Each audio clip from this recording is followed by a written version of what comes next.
일어나라 빛을 발하라. 이는 내 빛이 이르렀고 여호와의 영광이 내 위에 임하였음이니라. 보라, 어두움이 땅을 덮을 것이며 캄캄함이 만민을 가리우려니와 오직 여호와께서 내 위에 임하실 것이며 그 영광이 내 위에 나타나리니 열방은 내 빛으로 열왕은 비치는 내 광명으로 나오리라. 오늘 이 아침에는 이 말씀을 토대로 코로나 시대의 신앙 자세, 이런 주제로 말씀을 드리겠습니다. 오늘 이렇게 이 귀한 주님의 교회, 이 별내 교회에 함께 와서 말씀을 나누게 되어서 참으로 감사합니다. 우리 이 별내 교회는 우리 한국 연합회뿐 아니라 북아태 지회에서도 지회적으로도 가장 아마 규모나 또 여러 여건이 가장 큰 교회로 알려져 있습니다. 이 귀한 사명을 가진 이 교회에 우리 조석호 목사님과 모든 성도들에게 하나님께서 큰 은혜를 주셔서 우리 이 시대 부흥의 큰 역할을 감당하는 교회가 되기를 기원합니다. 그리고 또 우리 가까운 이 삼육대학교를 위해서 늘 기도해 주시고 또 성원해 주시는 여러 성도님들에게 진심으로 감사드리고, 또 앞으로도 이 교육기관이 받은 사명을 잘 감당할 수 있도록 계속적인 기도와 또 성원을 부탁드립니다. 오늘 이 아침에는 이 코로나 바이러스로 저희가 다 이렇게 삶이 거의 마비된 것처럼 보이는 시대에 우리가 어떤 신앙 자세를 가지고 살아야 할지에 대해서 같이 말씀을 나누도록 하겠습니다. 인류가 코로나 바이러스 팬데믹 공포에 휩싸여 있습니다. 이 생애 처음 겪는 바이러스의 공격에 모든 사람이 어쩔 줄을 몰라 하고 있습니다. 사람들은 코로나 바이러스가 지나면은 BC, AC, 즉 Before Corona, After Corona로 나누어질 것이라고 말합니다. 코로나 이후에 세상이 어떻게 펼쳐질지 다양하게 예측하고 있습니다. 전문가들은 기후 위기와 환경 문제로 인해서 이러한 재난은 앞으로 점점 더 늘 것이라고 말하고 있습니다. 그러면 이러한 코로나 시대를 사는 우리의 신앙 자세는 어떠해야 하겠습니까? 오늘 저는 여러분에게 두 가지를 말씀드리고자 합니다. 우리가 사는 이 시대는 여러 시대의 징조들이 크고 엄숙한 사건이 우리 문어기에 와 있음을 말해주고 있습니다. 재림 전에 있어야 할 일이라고 예언된 많은 이런 사건들에 대한 징조들이 우리 목전에서 성취되고 있습니다. 사탄은 자기의 때가 얼마 못된 줄을 알고 크게 분내어서 사람들을 멸망시키려고 광분하고 있습니다. 우리는 지금 사탄이 지배하는 이 세상의 외국인과 나그네로 살아가고 있습니다. 자칫 방심하면 우리가 모르는 사이에 이러한 마귀의 속임수에 걸려들어서 위험한 처지에 떨어질 위험이 우리에게 늘 있습니다. 오래된 이야기가 있습니다. 이 한 랍비와 또 젊은 제자가 큰 떡갈나무 그늘 아래 앉아서 이야기를 나누고 있었습니다. 선생님, 저를 좀 도와주세요. 제자가 말했습니다. 저는 이중인격자입니다. 하나님 안에서만 안식을 얻을 수 있다는 것을 알지만 저는 많은 다른 것들을 찾으면서 거기서 안식을 얻으려고 하고 있습니다. 다윗은 오직 여호와의 아름다우심을 바라보고 성소에서 여호와를 구하는 일에 전념했지만 제 마음은 너무나 다른 것들을 많이 좇고 있습니다. 제가 남몰래 탐닉하고 있는 쾌락은 제게 수치심을 일으킵니다. 이렇게 신실하지 못한 제가 어떻게 하나님의 마음에 합한 자가 될 수 있을까요? 그 말을 듣고 있던 랍비는 참았던 웃음을 터뜨리면서 눈을 반짝거리며 이렇게 말을 했습니다. 자네, 내 말을 한번 들어보게나.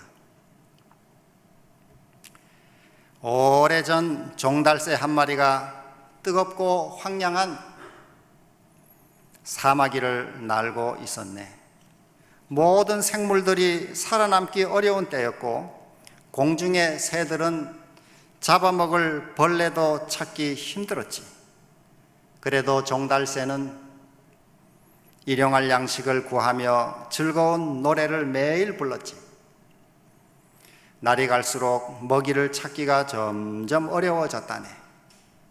종달새는 차차 지쳐갔고 결국 노래하는 법도 잊어버리고 말았다네. 그런데 어느 날 이 종달새는 한 번도 들어본 적이 없는 이상한 소리를 듣게 되었지. 종달새는 자기가 듣는 소리를 믿을 수가 없었다네. 그것은 바로 지나가는 행상이 벌레요 벌레, 맛있는 벌레 팝니다. 이리 와서 맛있는 벌레를 사가세요. 이렇게 외치는 소리를 들었네. 갑작스러운 행운이 믿기지 않았지만은 종달새는 그 상인에게 급히 날아가서 하늘이 내린 이 만나에 다가갔다네. 벌레 사세요, 벌레. 깃털 하나에 벌레 2마리 줍니다. 깃털 하나에 벌레 2마리 줍니다. 벌레라는 말에 종달새는 심한 허기를 느꼈고 얼른 생각해 보았지. 입안에서는 느껴지는 벌레의 맛을 상상하면서 나는 깃털이 많은데 깃털 2개 없어진다고 무슨 큰일이 나겠어? 더 이상 참을 수 없던 종달새는 제일 작은 깃털 2개를 뽑아서 상인에게 건너 주었다네. 하지만 종달새는 그 상인이 변장된 마귀라는 것을 알지 못했다네. 약속대로 종달새는 지금까지 본 것들 중에 가장 살찌고 기름진 벌레를 고를 수가 있었다네. 딱딱한 땅을 파헤칠 필요도 없이 종달새는 4마리의 먹음직한 벌레를 잡아 삼켰다네. 작은 값에 비하면 정말 큰 보상이야. 뭐 작은 깃털 2개쯤이야 내 몸에서 빠진다고 뭐 큰일이 나겠어. 스스로 아니었지. 배가 부른 종달새는 앉았던 자리를 박차고 하늘 위로 올라갔다네. 그러면서 다시 한번 노래를 부르기 시작했다네.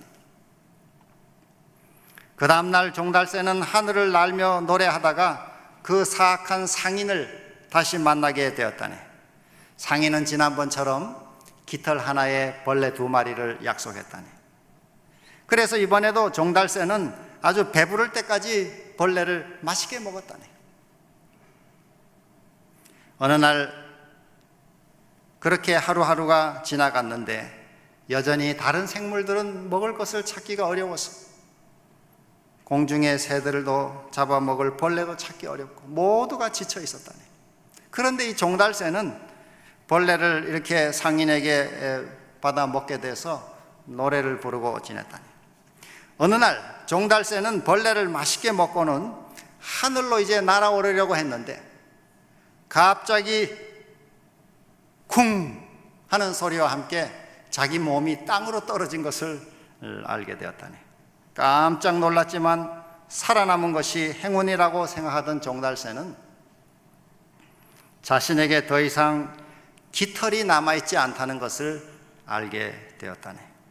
그는 더 이상 날 수가 없게 되었지.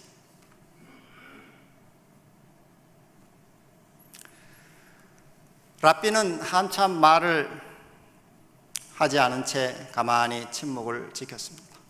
그랬더니 이 제자가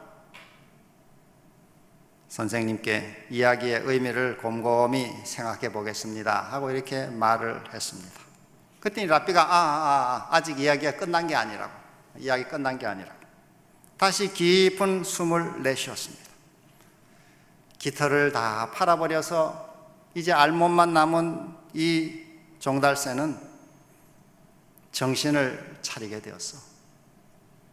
그리고 절망에 빠진 종달새는 벌레를 잡기 위해 사막 위를 비틀거리며 뛰어다녔고, 여기서 한 마리, 저기서 한 마리, 이렇게 벌레를 찾아서 며칠간 수고와 노력 끝에 한 움큼의 벌레를 가지고 상인을 찾아갔지. 그리고는 여기 내 깃털과 맞바꿀 벌레를 가져왔어요. 내 깃털을 돌려주세요. 하지만 마귀는 웃으면서 말하기를 깃털을 돌려줄 수가 없어. 너는 벌레를 먹었고 그 대가로 나는 깃털을 받았지.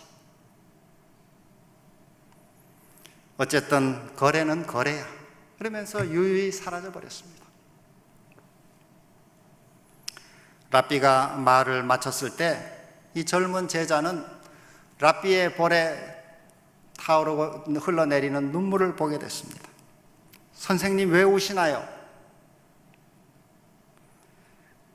우리가 벌레를 얻기 위해 깃털을 포기할 때 하나님의 마음은 무너진다네. 그런데 우리가 스스로 깃털을 회복하고자 노력할 때 하나님의 마음은 더더욱 무너진다네. 왜냐하면 오직 하나님만이 우리의 깃털을 회복할 수 있기 때문이지.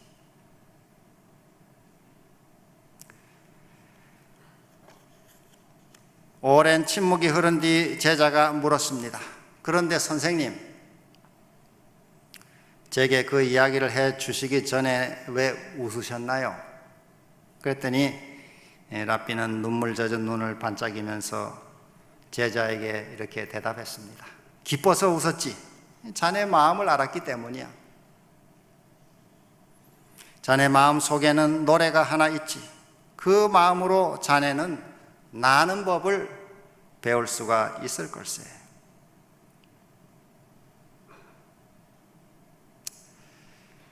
일찍이 토마스 아퀴나스는 이런 말을 했습니다. 모든 죄된 행위의 근원에는 하나님이 주신 정당한 욕구가 있다. 이렇게 했습니다. 모든 죄된 행위의 근원에는 하나님이 주신 정당한 욕구가 있다. 우리가 범하는 모든 죄된 행위의 뿌리를 추적해 보면은 거기에는 하나님의 사랑과 인정을 갈구하는 갈망이 있다는 것입니다.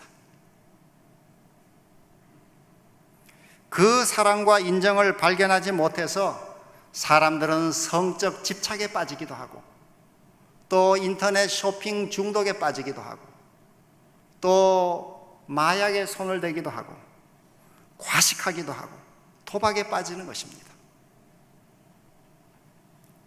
쉽게 상처를 받고 가혹해지는 사람도 자세히 살펴보면은 그 마음 바탕에 해결되지 않는 열등감과 외로움과 무능감이 있습니다. 그것이 해결되지 않기 때문에 자기 스스로를 괴롭게 하고, 이 분노가 자꾸 일어나고, 또 다른 사람을 용납할 여유를 갖지 못하게 되는 것입니다.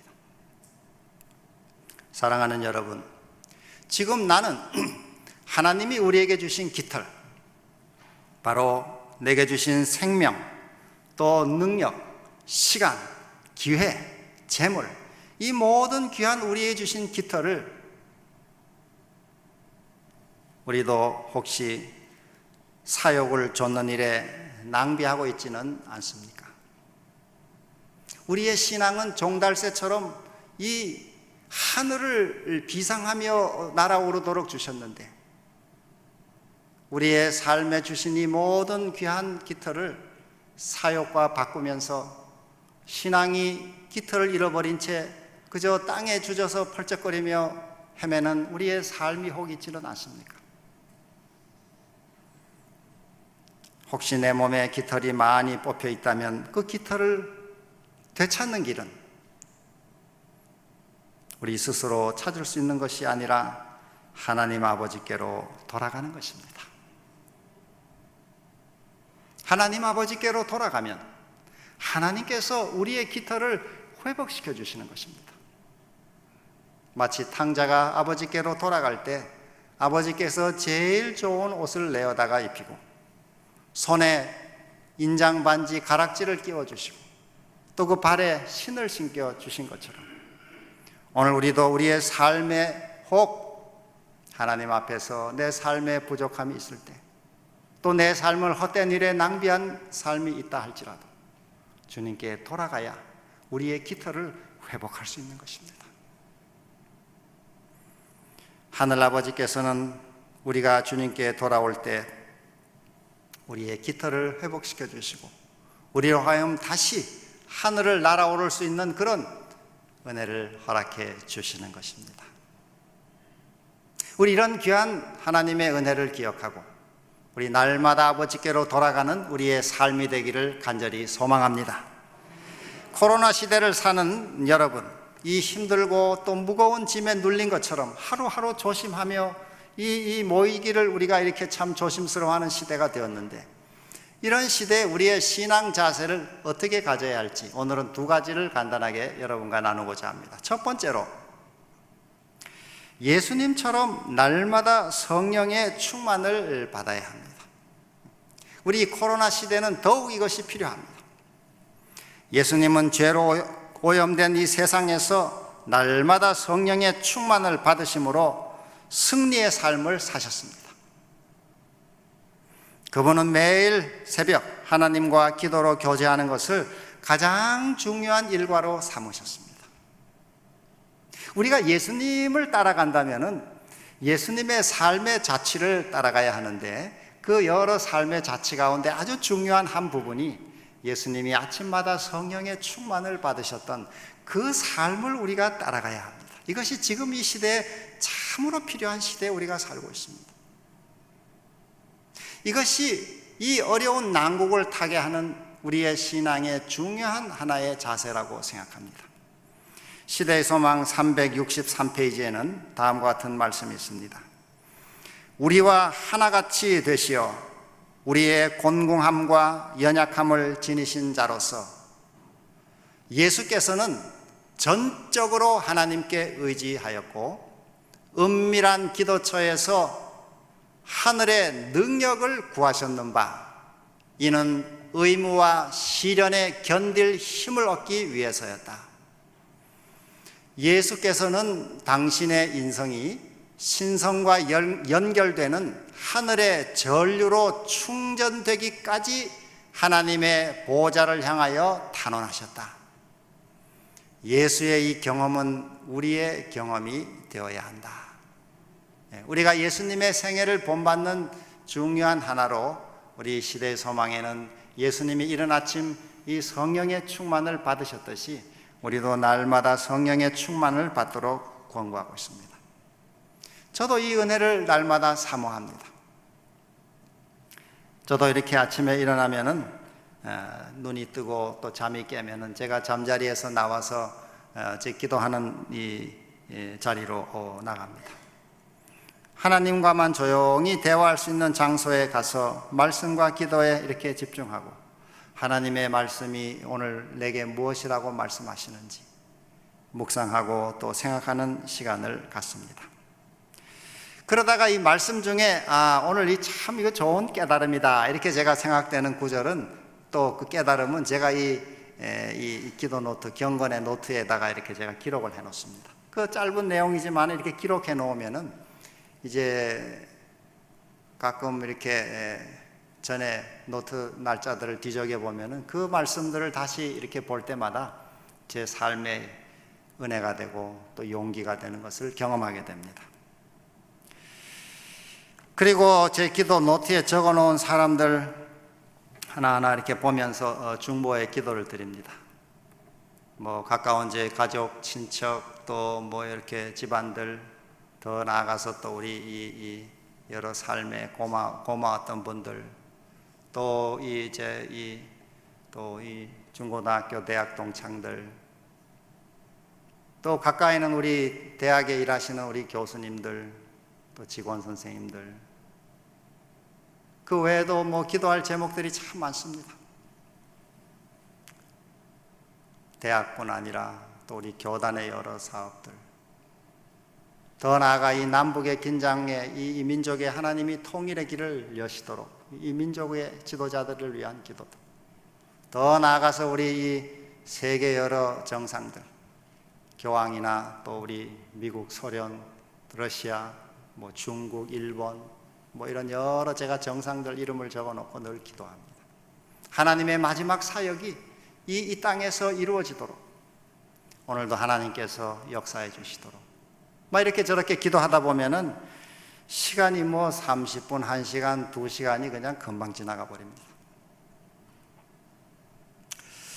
그리고 또 하루에 할 일을 제가 이렇게 또 쭉 정리하고 마음으로 이렇게 생각해 보면서 오늘 만날 사람들, 또 해야 될 회의들, 또 여러 일들을 하나님께 이렇게 부탁합니다. 이렇게 하나님께 하루를 맡기고 하루를 시작하면은 그날 하루 삶을 하나님께서 형통하게 도와주시는 것을 경험하게 됩니다. 오늘 우리의 삶에 이 코로나가 마치 이 전 세계를 그저 이렇게 지금 눌러놓고 있습니다.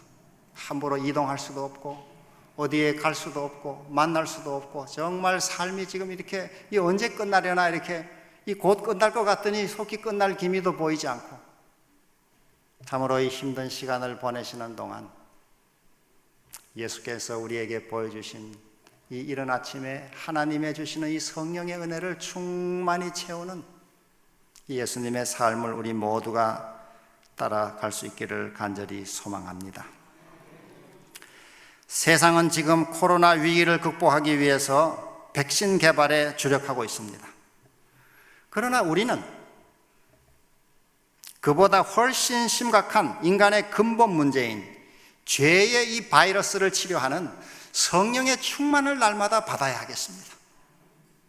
내 속에 일어나는 이 자존심, 분노, 복수하고 싶은 마음, 미워하고 싶은 마음, 형제를 사랑하지 않는 마음, 이것은 치료할 생각을 우리가 하지 않고 그저 코로나가 치료되기만을 기다린다면은 우리의 삶은 이 시대에 사는 적합한 우리 삶이라고 할 수가 없겠습니다. 내 속에 나를 괴롭히는 이 죄의 바이러스를 날마다 하늘의 능력을 힘입어서 고침받고 내 삶이 점점 변화되고 내 이기적인 삶이 너그러워지고 내 이 분노의 마음이 오래 참을 수 있는 마음으로 변화되고 내 가족과 형제, 이웃을, 더 나아가 우리의 이웃, 동료 이웃들을 사랑할 수 있는 그런 삶으로 우리가 변화함을 받도록 해야 되겠습니다. 지금은 하나님의 최후의 심판이 세상에 내리기 직전의 시대입니다. 이제 주님의 백성 가운데는 이 초기 교회 이래로 결코 보지 못했던 놀라운 근본적인 이 경건의 부흥이 일어날 것입니다. 하나님의 백성들 가운데 성령의 권능이 부어질 것입니다. 그러므로 매일 아침 우리에게 주신 이 귀한 시간, 말씀과 기도로 성령의 충만을 받는 우리 삶이 되기를 다시 한번 호소합니다. 이미 그렇게 잘 하고 계십니다마는 우리의 삶에 더 깊고 더 넓은 이 성령의 충만한 체험들이 우리 삶에 나타나야 되겠습니다. 그 은혜가 우리 삶에 절실하게 필요합니다. 우리 코로나 시대를 사는 우리의 신앙 자세 두 번째는 예수님처럼 남을 위해 살아야 하는 것입니다. 사실 예수님의 생애를 가만히 보면은 예수님은 아침마다 이렇게 기도하신 다음에 하루 종일 남을 위해 사셨습니다. 이게 예수님의 삶의 특징입니다. 오늘은 뭐 좀 내가 좀 내 시간을 따로 떼놔야지 뭐 이렇게. 예수님이 오늘은 좀 몸이 피곤해서 오늘은 좀 내가 쉬어야 되겠다, 이렇게 예수님께서 하지 않으시고 그 예수님의 삶은 아침에 능력을 받은 다음에는 하루 종일 남을 위해 사셨습니다. 한번 이렇게 예수님의 삶을 생각해 보면은 오늘 나는 하루를 살면서 남을 위해 내가 시간을 보내거나 남을 위해 산 시간이 내가 얼마나 되나 이렇게 한번 생각해 보면은 참으로 부끄러울 때가 많이 있습니다. 예수님의 생애는 이른 아침에 은혜를 받고 또 그 은혜를 힘입어 하루 종일 남을 위해 사신 것입니다. 남을 위해 산다고 우리가 집 밖에 나가서 항상 중노동을 해야 된다 그런 뜻은 아닙니다.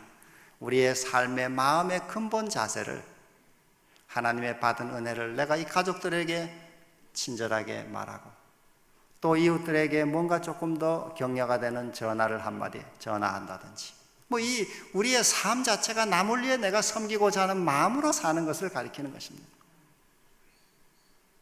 남편 아내 간에 성질 내던 이 성질을 좀 더 가라앉히고 더 이해하고 더 이야기를 들어주고 참아주고 이런 우리 삶의 이 작은 것 하나하나가 다 남을 위해 사는 것입니다. 예수님은 바리새인처럼 말로만 교리를 가르치지 않았습니다. 그분은 몸소 사랑을 실천하셨습니다. 몸이 아픈 자를 고쳐주시고 마음이 무너진 자를 일으켜 주셨습니다. 소외된 사람들의 친구가 되어 주셨습니다. 이기심으로 똘똘 뭉쳐진 이 사람들에게 이타적인 사랑을 실천하셨습니다. 그리고 마침내 생명까지 주심으로 온전히 자신을 내주셨습니다. 코로나 시대에 우리도 이런 예수님의 삶을 따라가도록 해야 되겠습니다. 이것이 힘든 우리 코로나 시대를 사는 우리 신앙의 자세라고 할 수 있겠습니다. 켄 가이어라는 이 목회자는 이런 말을 썼습니다. 우리가 이웃에게 베푸는 친절을 통해 예수님은 세상에 다시 태어나신다. 우리를 통해 그분의 사랑은 육체를 입는다. 우리는 그리스도의 몸이 되어 다른 사람들에게로 나아가야 한다. 오늘날 예수님이 이 땅에 어디 계시지 않기 때문에 예수님을 볼 수 있는 길은 이 먼저 믿은 우리 신자들의 삶을 통해 주님이 보여지는 것입니다. 주님을 안다고 하는 또 주님을 믿는다고 하는 우리 성도들의 삶을 통해서 그 친절한 말을 통해서 보이지 않는 작은 선행들을 통해서 예수님이 나타나시는 것입니다. 내 형제 중에 지극히 작은 자 하나에게 베푸는 그런 선행이 예수님을 증거하는 것입니다. 지금까지 우리의 기별은 변론으로 전해졌습니다. 변론으로, 말로, 변증으로 이렇게 많이 전해졌습니다. 그것도 필요합니다만은 이제는 성령의 능력으로 이 변화된 삶을 통해 복음이 보여져야 하겠습니다. 이제는 말로 많이 듣는 것은 너무도 많이 듣고 요즘 방송에 얼마나 설교가 많이 있는지 듣는 거는 말할 수 없이 들을 수 있습니다. 그러나 그 복음이 내 삶을 변화시켜서 그 변화된 삶이 복음으로 이렇게 그 삶으로 보여지는 복음을 사람들은 기다리고 있는 것입니다. 지금은 그 어느 때보다도 교회가 세상에서 주목을 받고 있습니다. 어떤 기자가 이런 글을 썼습니다. 신문에 이런 글을 썼는데, 교회에 모여서 예배드리는 것보다 일상의 삶에서 예수 그리스도의 삶을 실천하는 것이 진정한 예배가 아니냐 이렇게 했습니다. 일상의 삶에서는 별 이웃의 관심도 잘 나타내지 않고 그죠? 본인만 교회에 왔다 갔다 하고 이렇게 이웃의 고통에는 별 관심이 없는데 교회에는 모여서 예배드려야 되겠다고. 교회 요즘 특별히 확진자들이 막 이렇게 늘고 이러니까 이 교회 모이는 것이 상당히 이게 신경이 많이 쓰이는 일입니다. 또 몇 교회들이 그렇게 자꾸 매스컴에 나오면서 하여튼 교회에 대한 관심이 많습니다. 우리가 철저히 이렇게 모여서 예배도 드립니다만은 우리의 매일의 삶에서 우리가 처한 관계 속에서 또 이 공간에서 하나님의 은혜를 서로 나누는 이런 보여지는 우리 이 신앙생활, 친절하고 따뜻한 말과 또 허물을 오래 참아주는 사랑과 또 남을 배려하고 사랑하는 이 모든 일들, 이런 것들이 우리 삶의 예수님의 삶을 따르는 삶이라고 할 수 있겠습니다. 그런 일에 우리 별내교회는 아름다운 또 모본을 이렇게 가지고 계심을 감사합니다. 앞으로도 이 교회가 가진 그 위치와 또 역량과 또 여러 이 사람들의 기대에 크게 부응하는 그런 놀라운 교회로 하나님께서 크게 사용해 주시기를 다시 한번 기원합니다. 제가 최근에 한 책을 읽었는데 페이버라고 하는 책인데, 이 책의 저자인 하형록 회장은 이 아메리칸 드림을 이룬 청년으로 필라델피아 한인 사회의 아주 자랑이었습니다. 명문 펜실베니아 대학 건축학과를 졸업하고 29살의 나이에 유명한 건축 설계 회사의 중역이 됐습니다. 정말 아주 젊은 나이에 성공 가도를 달렸습니다. 그러다가 32살이 되던 어느 날 고속도로를 운전하다가 갑자기 이 심장이 아파오면서 의식을 잃어버렸습니다. 운전하다가 의식을 잃어버렸습니다. 어떻게 그래 간신히 깨가지고 차를 길가로 이렇게 옮기고는 급히 병원으로 옮겨졌는데, 심장 이식을 받지 않으면 죽을 수밖에 없는 아주 중한 상태였습니다. 이 사람의 아버지는 그 신실한 목사님이었는데, 부산에서 이 나환자들을 돌보는 한 13년간 이 헌신적인 사역을 하신 분인데, 이제 가족들이 미국을 가서 이제 생활하게 됐는데, 자기가 이렇게 아버지부터 참 이렇게 성실하고 신실하게 살아왔는데 내게 왜 이런 이 고통이, 엄청난 일이 닥치는가? 그는 참으로 그 고통 속에서 괴로워했습니다. 매일 심장은 악화되어서 의사는 출근만 하면 이 사람을 제일 먼저 보러 왔습니다. 오늘도 살아있나? 거의 죽기 직전의 지금 상태였습니다. 병원에 입원해 있는 5개월 동안 20명의 환자가 이렇게 심장 이식을 기다렸는데 한 주일에 한 명꼴로 죽어갔습니다. 한 사람씩 죽어가는 것입니다. 이러다 나도 죽을지 모르겠다 하는 불안이 찾아왔습니다. 그러다가 그가 그 절망감에서 다시 정신을 차리고 성경 말씀을 읽게 됐습니다. 하루에 한 3시간씩 창세기부터 요한계시록까지 꾸준하게 성경을 매일 읽으면서 한 3번을 읽었습니다. 성경을 한 3번 읽은 다음에 그가 내린 마음의 결론은, 이 하나님의 말씀은 온 마음을 다해 하나님을 사랑하는 것과 하라는 것과, 그리고 내 이웃을 내 몸과 같이 사랑하라 하는 그 말씀이구나, 이렇게 결론을 얻게 됐습니다. 이 성경 말씀이 결론이 그것이구나. 그걸 더 압축했더니 하나님을 사랑한다면 내 이웃을 사랑하라 하는 것이었습니다. 그래서 이 사실을 깨닫고 났더니 온몸에 전율이 오기 시작했어요. 이 말씀을 내가 깨닫지 못했구나. 전율을 느끼다가 마음이 어린아이와 같이 기쁨과 희망이 가득 차기 시작했고, 입에서는 감사와 찬양이 나오기 시작했습니다. 그러나 아직 심장은 오지 않은 것입니다. 언제 죽을지 모르는 자리에서 그는 마음에 이렇게 하나님 앞에 서원을 했다 그럽니다. 만일 나를 살려주시고 이 병원에서 나가게 해주신다면 주님이 명하신 대로 내 이웃을 내 몸과 같이 사랑하며 살겠습니다. 하나님, 이제 저를 만약 살려주신다면 저는 제 이후의 삶을 하나님을 사랑하고 특별히 이웃을 사랑하며 살겠습니다. 얼마 되지 않아서 아주 목말라 하던 그 심장이 하나 들어왔습니다. 아주 건강한 사람의 심장이 들어왔습니다. 그리고 이 사람의 그 체형에 딱 맞는 심장이 들어왔어요. 그런데 정말 다행으로 기뻐하고 있었는데, 한 이틀 전에 들어온 자기 옆방의 한 젊은 여자가 심장을 구하지 못하면은 이틀밖에 살지 못한다는 거예요. 근데 그 여자가 필요로 하는 심장도 바로 이 사람의 심장과 똑같은 그 심장이 필요한 것이었습니다.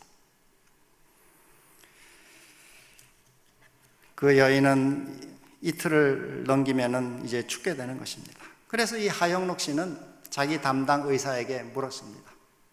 선생님, 만약 내가 심장 이식을 안 하면 나는 며칠을 더 살 수 있습니까? 그랬더니 당신은 일주일을 더 살 수 있습니다. 그리고 어떻게 조치를 좀 이렇게 잘 하면은 한 달까지는 버틸 수 있습니다. 이렇게 대답을 들었습니다. 그가 고민하면서 기도하는 가운데 그 내면 깊숙한 곳에서 한 음성이 자꾸 자기에게 들렸습니다. 너의 심장을 저 여자에게 줘라.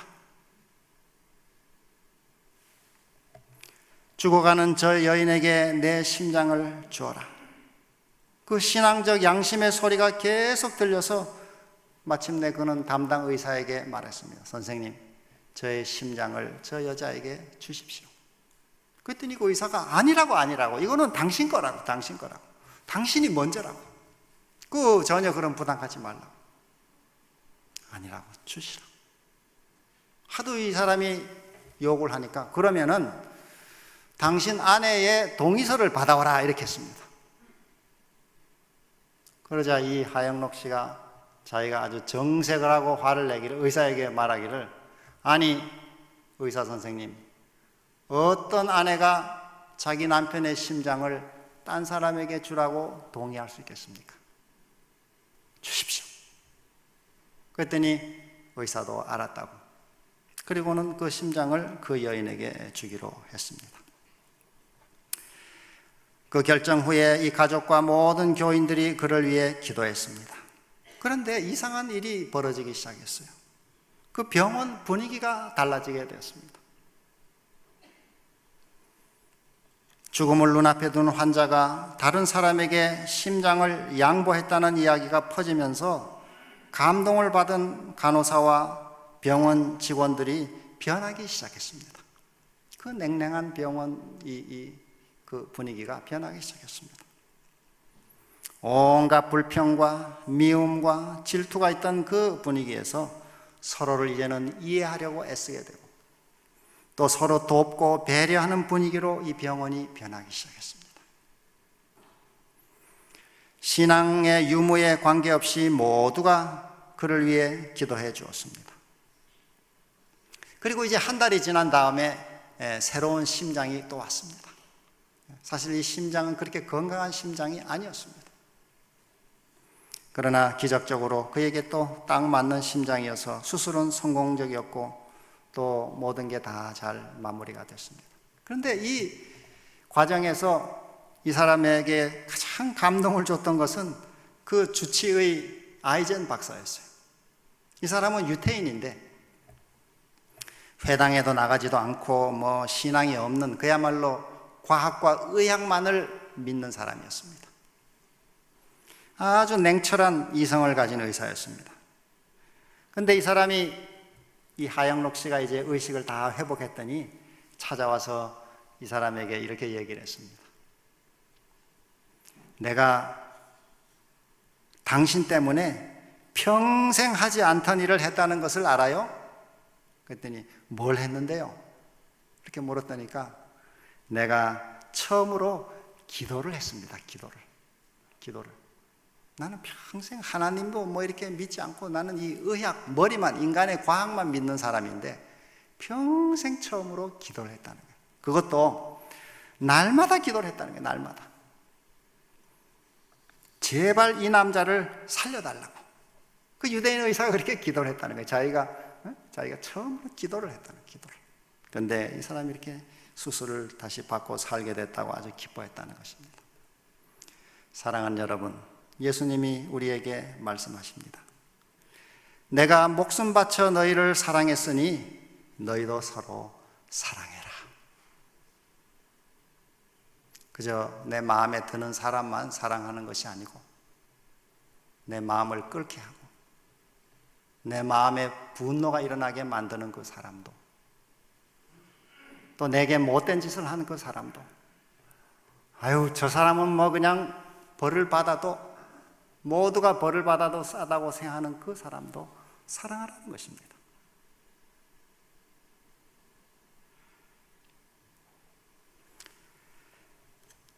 우리 삶에 힘들게 하는 사람도 있고 또 나를 무시하고 욕하고 비난하는 사람도 있습니다. 우리가 이렇게 일을 당하면 이렇게 말씀으로 이렇게 여러분에게 드리는 것보다 이게 정말 어려운 일이라는 것을 저도 뭐 조금씩은 알고 있습니다. 누가 내게 글로 나를 비방하는 글을 써놓은 걸 이렇게 봤다든지, 또 아무개가 와서 전해주기를 저 사람이 당신을 뒤에서 이렇게 욕했다고 한다든지, 여러분 그렇게 한마디만 들어도 잘 참기 어렵죠. 저도 좀 오래됐습니다만 전에 꽤 오래전에 그런 말을 제가 전해 들으니까 갑자기 막 몸에 열이 막 오르기 시작합니다. 이렇게 열이 올라가지고 막 이까지 열이 올라가지고 참으려고 제가 굉장히 애를 많이 썼습니다. 또 뭐 마음에 참고 또 기도하고 또 여러 시간 또 기도하고 참고. 근데 결국 밤에 한밤중에 이 몸에 오한이 나기 시작하면서 도저히 참을 수가 없어가지고 병원에 가서 한 3일 이렇게 링겔을 맞다가 왔습니다. 그거 참 어려운 일이죠. 어려운 일입니다. 그럼에도 불구하고 주님께서 우리를 사랑하신 것처럼 그런 사람들을 사랑하라는 것입니다. 교회에 친구가 없어 외로운 사람이 있다는 것을 아느냐? 오늘 주님이 우리에게 이렇게 물어보실 수 있습니다. 365를 안 나와가지고 교회 안에서 다른 사람들과 이 비교감에서 오는 열등감으로 교회에 오는 것이 망설여지는 사람이 있다는 것을 아느냐? 묻는 것입니다. 뭐 우리 별내교회는 그렇지 않겠습니다만은 이 교회에 가면은 뭐 36끼리끼리 또 뭐 어디끼리끼리 친구들끼리끼리 뭐 그룹끼리끼리 거기에 소외되는 사람들이 늘 있습니다. 그건 신앙을 오래 한 사람도 소외감을 느끼는 것이죠.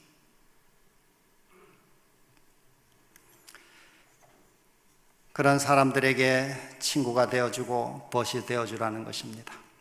교회 안에서도 뭐 너무 친한 사람들끼리만 앉지 말고, 요즘에 우리 식사를 안 합니다만은 식사할 때 너무 그저 아는 사람들끼리만 재밌게 그저 이렇게 식사하지 말고, 처음 온 사람이든 또 초신자든 또 좀 외로워 늘 혼자 밥을 먹는 사람이든 그런 사람을 찾아가서 먼저 같이 이야기를 나누고 벗이 되어주라는 것입니다. 이 하영록 씨는 심장이식을 받아서 육체적으로 거듭남을 경험한 다음에 자기 회사의 사훈으로 이런 문구를 이제 사훈으로 정했습니다. 우리는 이웃을 돕기 위해 존재한다. 이게 이 사람 회사의 아주 사훈입니다. 우리는 이웃을 돕기 위해 존재한다. 오늘 우리도 마찬가지죠. 우리가 왜 살고 있습니까? 이 코로나 시대에 이렇게 어려운 시간들을 보내면서 우리는 왜 살고 있는지, 세상은 얼마나 더 갈 것인지 우리 생각해 보면서 우리도 주님의 이런 아름다운 삶을 우리 삶에 실천할 수 있기를 간절히 소망합니다. 남을 위해 사는 것은 어떤 때 불편할 때가 있습니다. 내 마음의 이 이기심을 버려야 하는데 그걸 극복하는 게 불편하죠. 그저 내 이기심대로 하고 싶은 대로 하면 편하지만은 어떤 때는 주님이 발을 내디뎌라, 저 사람에게 찾아가라, 먼저 손을 내밀어라, 이렇게 하면 그 용기를 내서 가야 하는 것입니다. 그것이 바로 주님의 제자가 되는 가장 확실한 방법입니다. 얼마 전 우리 대학에 제가 이 총장실에 앉아 있는데 신학과 은퇴하신 교수님께서 이 현금 한 뭉치를 들고 오셨습니다. 봉투에 꽤 많은 돈을 이렇게 가져오셔서 학교 발전기금으로 가져오셨습니다. 나를 위해 쓰면은 아까운 돈이지만은 학교를 위해 사용하게 되어서 마음이 흐뭇하다고 이렇게 하시고 돈을 가져주셨습니다. 아마도 제 생각에는 매달 조금씩 돈을 이렇게 떼놨던 것으로 제가 생각이 듭니다. 그리고 조금 오후에는 어떤 또 우리 은퇴하신 직원 한 분이 오셨는데 그분도 코로나 때문에 학교 행정하느라 고생이 많아서 한번 찾아왔다고 이러면서 뭐 얘기를 같이 나누고 우리가 또 기도하고 이렇게 일어섰는데 자기 주머니에서 이렇게 뭐 봉투를 하나 꺼내더니 이거 학교 발전기금에 좀 써달라고. 저는 그분의 형편을 잘 알고 있습니다. 이분은 일찍 아내를 여의고 아들 하나를 키워내면서 자신은 그렇게 넉넉지 않게 살면서도 늘 학생들을 돕고 살아온 분입니다. 학생들이 군에 갔다가 제대하고 뭐 이렇게 있을 데가 없으면은 몇 달씩 자기 집에 데리고 있기도 하고 또 어려운 학생들의 아버지같이 형같이 이렇게 돌봐주는 분입니다. 그래서 그분이 주신 그 금일봉은 다른 사람들의 거액에 맞먹는 금액이었습니다. 여러분이 아마 어제 보셨듯이 재림마을에 이 뉴스 기사에 어제 이렇게 올라가 있는데, 인천의 그 청라 시온교회를 섬기는 이 정영복 장로님이 얼마 전에 그 둘째 아들 결혼식을 했는데, 그 결혼 축의금을 전부 삼육대학교 발전기금으로 엊그제 가져왔습니다. 거기 뭐 다 액수가 나오니까 제가 말씀드리면, 결혼 축의금 4,800만 원을 자기가 받았는데, 이 코로나 시대 어려운 때 이렇게 찾아와 이 내준 돈을 자기가 이렇게 들고 있으면서 사무엘 하의 말씀을 읽으면서 다윗이 자기 부하들이 저 죽음을 무릅쓰고 가서 떠온 물을, 우물물을 이 내가 마실 수가 없다. 이 사람들의 피인데 이거 내가 어떻게 마시겠냐. 그러면서 하나님께 부어드렸듯이 내가 이 돈을 쓸 수가 없다. 그리고는 자기 돈 5,200을 보태가지고 1억 원을 현금을 들고 왔습니다. 제가 제 생전 처음 1억 원을 현금으로 처음 이렇게 만져봤습니다. 그 봉투에 담아가지고. 이 대학의 이 시대에 하나님의 마지막 사업의 인재를 양성해달라고 이렇게 가져왔습니다. 요즘엔 대학에 그렇게 좀 기부하는 분들이 자꾸 생겨나고 있습니다. 정말 하나님의 이 마지막 교육 사업의 일꾼들을 양성하라고 보내주시는 성원이라고 생각합니다. 이분들은 모두 남을 위해 사는 분들입니다. 예수님의 무화적인 사랑, 이타적인 사랑을 실천하는 분들이죠. 이렇게 나를 위한 욕심을 비우게 되면은 그 공간에 영성이 채워지게 되어 있습니다. 그래서 그 영성이 주변 사람을 예수님의 사랑으로 환하게 이렇게 밝혀지는 것입니다. 그렇게 밝히는 빛이 되는 것이죠. 그러면 복음이 저절로 전해지게 되어 있습니다. 사랑하는 성도 여러분, 우리에게는 확실한 목적지가 있음을 늘 기억하시기를 바랍니다. 우리는 하늘 본향에서 구원의 노래를 부를 사람들입니다. 이 땅에서 이 대쟁투는 곧 끝나게 될 것입니다. 주님의 영광스러운 재림이 아주 이제 가까운 시대에 우리는 살고 있습니다. 우리 각 시대의 대쟁투의 이 최후의 장면을 이렇게 묘사했습니다. 대쟁투는 끝났다. 죄와 죄인들은 없어졌다. 온 우주는 깨끗해졌다. 오직 조화와 기쁨의 맥박만이 온 우주의 만물을 통하여 고동한다. 생명과 빛과 환희가 만물을 창조하신 분에게서 끝없이 넓은 우주로 퍼져나간다. 가장 작은 원자로부터 가장 큰 세계에 이르기까지 만물은 생물계와 무생물계를 막론하고 조금도 흠이 없는 아름다움과 완전한 기쁨으로 하나님은 사랑이시라고 선포한다. 이게 대쟁투의 제일 마지막 문장입니다. 사실 이 대쟁투 총서 제일 첫 문장도, 부조와 선지자 제일 첫 문장 읽으시면 거기도 하나님은 사랑이시라 이렇게 시작한 책이 한 3,500페이지를 거쳐서 제일 마지막 문장에도 영어로 읽으면 그렇게 되어 있습니다. 하나님은 사랑이시라. 하나님은 사랑이시라. 이 긴 대쟁투의 역사는 하나님의 사랑을 증명하는 이 역사죠. 오늘 우리가 날마다 힘든 시기를 보내고 있습니다마는 우리 앞에는 영광스러운 미래가 기다리고 있음을 늘 기억하면서 우리 주님이 보여주신 귀한 모범처럼 매일 아침 성령의 충만을 받게 되기를 다시 한번 간절히 소망합니다. 그리고 우리 하루가 인생의 전부임을 기억하고 우리의 주신 하루하루를 남을 위해 우리가 살아갈 수 있기를 간절히 기도합니다. 그래서 우리 한 사람 한 사람이 하나님의 기대와 희망이 되기를 기원합니다. 죄와 사망과 질병의 두려움이 없는 하늘 본향에서 우리 모두가 다 함께 모세의 노래, 어린 양의 노래, 이 구원의 노래를 부르는 그 자리 또 우리 설 때까지 우리 모두 인내하면서 이 시기를 또 힘차게 헤쳐가게 되시기를 간절히 소망하면서 말씀을 마치겠습니다.